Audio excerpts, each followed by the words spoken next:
আসসালামু আলাইকুম। আপনি কি হাঁস মুরগির খামার শুরু করতে চাচ্ছেন কিন্তু বুঝতে পারতেছেন না কি কি লাগবে? আজকের ভিডিওতে আমি দেখাবো খামার শুরু করার আগে যে বিষয়গুলো অবশ্যই জানা দরকার। তো চলুন ভিডিওটা শুরু করি। আর অবশ্যই হ্যাঁ, যারা আমাদের চ্যানেলে নতুন হয়ে আছেন তারা অবশ্যই আমাদের চ্যানেলটি সাবস্ক্রাইব করবেন। আর যারা ফেসবুক পেজ থেকে দেখতেছেন তারা অবশ্যই আমাদের পেজটি ফলো করবেন। তো চলুন শুরু করি।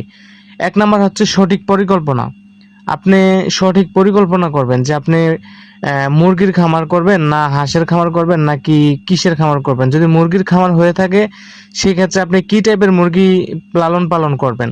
লেয়ার মুরগি আছে, ফার্মি মুরগি আছে, দেশি মুরগি আছে।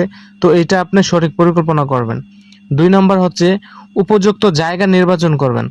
আপনার যেই জায়গায় আপনি খামারটা দিবেন সেই জায়গাটা খুব সুন্দর হতে হবে, খোলামেলা হতে হবে, এমনকি শুকনো জায়গা হতে হবে, বর্ষায় যেমন পানি না আসে এরকম জায়গা হতে হবে।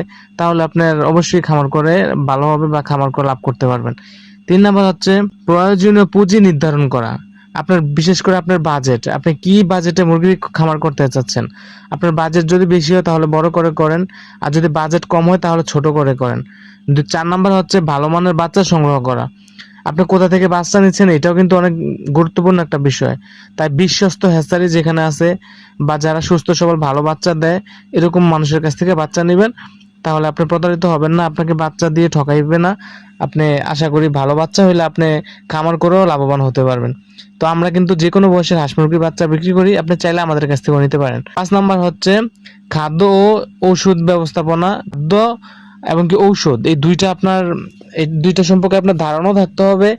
তারপর হচ্ছে আপনার খাদ্যটা যদি আপনি নিজে তৈরি করতে পারেন সেক্ষেত্রে আপনি লাভবান হতে পারবেন বেশি।